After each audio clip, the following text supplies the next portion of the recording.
नमस्कार मित्रांनो, श्री स्वामी समर्थ. दीप अमावस्या कधी? संपूर्ण माहिती.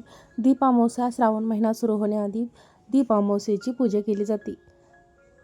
दीप अमावस्या जवळ आली की अनेक जणांच्या मनात प्रश्न पडतात की दीप अमावस्या नेमकी कधी आहे. आता यंदा अमावस्या तिथी ही 2 दिवस दिसत आहे, तर योग्य दिवस कोणता आहे? दीप अमावस्या 11 ऑगस्टला आहे की 12 ऑगस्टला? पूजा मंगळवारी करायची की बुधवारी करायची? तर या संपूर्ण प्रश्नांची उत्तरे चला तर मग सविस्तर जाणून घेऊया. पंचांगानुसार अमावस्या तिथी ही मंगळवारी 11 ऑगस्ट रोजी रात्री 1:53 सुरू होणार आहे आणि दुसऱ्या दिवशी बुधवारी 12 ऑगस्ट रोजी रात्री 11:06 ते 8 ही तिथी असणार आहे. आता प्रत्येक शहरानुसार काही मिनिटांचा यात फरक असू शकतो. यामुळे अनेक पंचांगामध्ये 11 आणि 12 ऑगस्ट असे दोन्ही दिवस दिसत आहेत. म्हणूनच अनेकांना संभ्रम होतो की पूजा नेमकी कोणत्या दिवशी करायची. 2026ची ही दीप अमावस्या साजरी करण्याचा मुख्य दिवस हा बुधवार 12 ऑगस्ट आहे असं सांगितलं जातं. कारण या दिवशी दिवसभर अमावस्या तिथी असून सूर्यास्ताच्या वेळी आणि प्रदोष काळातही अमावस्या तिथी अस्तित्वात असते. त्यामुळे दीपपूजन हे लक्ष्मीपूजन आणि दिवे प्रज्वलित करण्यासाठी 12 ऑगस्ट बुधवार हा दिवस अधिक योग्य मानला जातो. या ठिकाणी एक महत्त्वाची गोष्ट लक्षात घ्यावी की धार्मिक सणांमध्ये फक्त तारीख महत्त्वाची नसते, तर त्यावेळी चालू असलेली तिथीसुद्धा तितकीच महत्त्वाची असते. म्हणूनच काही वेळा पंचांगात 2 दिवसांचा उल्लेख दिसला तरी गोंधळून जाऊ नये असे सांगितले जाते. दीप अमावस्येच्या उत्सवात प्रदोष काळाला महत्त्व दिले जाते.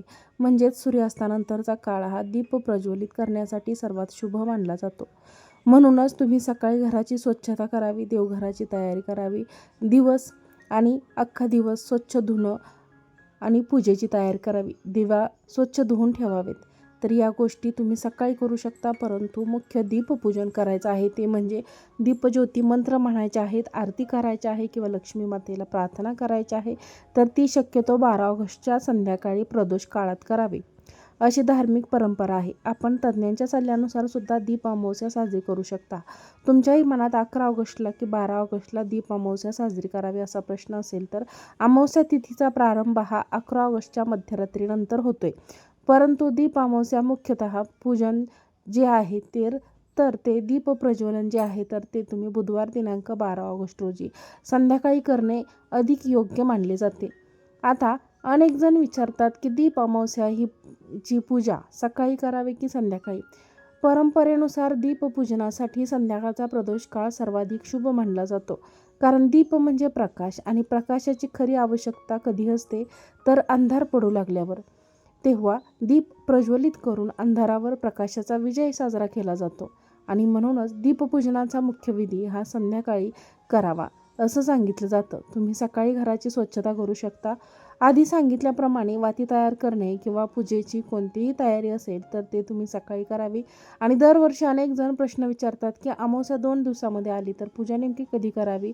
तर हा अगदी योग्य प्रश्न आहे. काही वेळा अमावस्या एका दिवशी सुद्धा होऊन जाते, दुसऱ्या दिवशी संपते. अशा वेळी अनेकांचा हा संभ्रम निर्माण होतो. तर धार्मिक परंपरेनुसार दीपपूजनासारख्या संध्याकाळी होणाऱ्या विधींमध्ये ज्या दिवशी प्रदोष काळात अमावस्या तिथी असते त्या दिवशी पूजा करणे अधिक योग्य मानले जाते.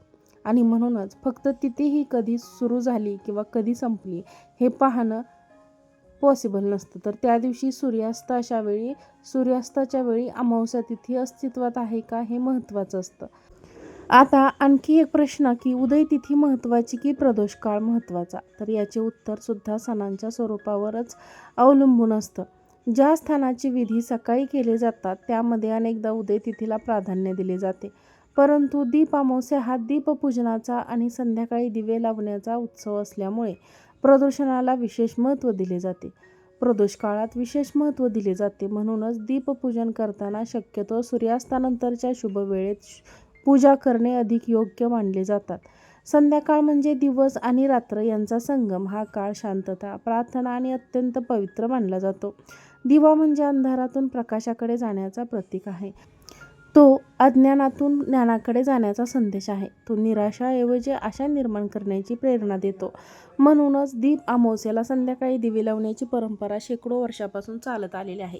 आता घरगुती पूजा आणि मंदिरातील पूजेमध्ये काही फरक आहे का? तर अनेकांना हा प्रश्न पडतो की मंदिरात गेल्याशिवाय दीप अमावस्येचं पुण्य मिळू शकतं का? तर जर तुम्हाला मंदिरात जाणं शक्य नसेल तर नक्की दर्शन घ्यावं.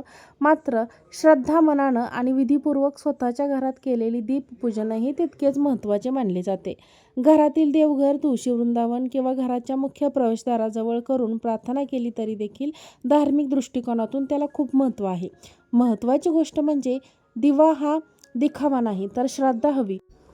मोठे दिवे लावण्यापेक्षा एक छोटासा दिवा आपण श्रद्धेने आणि भावनेने आपल्या घरात लावला तरी त्याचं आध्यात्मिक महत्त्व आहे. म्हणूनच 12 ऑगस्टला बुधवारी आपण दीप अमावस्या साजरी करू शकतो. ही श्रद्धा साजरी करा, घराची स्वच्छता करा, प्रदोष काळात दीपपूजन करा आणि ईश्वराकडे आपल्या कुटुंबाच्या सुखसमृद्धीसाठी, आरोग्यासाठी आणि सकारात्मकतेसाठी प्रार्थना करा. तर मंडळी, दीप अमावस्या नेमकी कधी आहे, पूजा कोणत्या दिवशी आणि कोणत्या वेळी करावी याबाबत आपण सविस्तर माहिती तर जाणून घेतलीच आहे. पण अजूनही अनेक महत्त्वाचे प्रश्न बाकी आहेत. जसे की दीप अमावस्येला दिव्यांची पूजा कशी करावी, कणकेच्या दिव्याचा उपाय काय आहे, कोणत्या 5 वस्तूंना शुभ मानले जाते, मुलांचं औक्षण केलं जातं आणि मुलांचं औक्षण कसं करावं, लक्ष्मी प्राप्तीसाठी कोणते उपाय आहेत का आणि दीपपूजन करताना कोणत्या चुका टाळाव्यात, या सर्व विषयांवर आम्ही स्वतंत्र आणि सविस्तर व्हिडिओ घेऊन येणारच आहे. म्हणूनच तुम्हाला दीप अमावस्येबद्दल आणखीन कोणत्या विषयाची माहिती हवी असेल तर कमेंटमध्ये नक्की लिहा. तुमच्या प्रश्नावर आधारित पुढील व्हिडिओ आम्ही लवकरच घेऊन येऊ.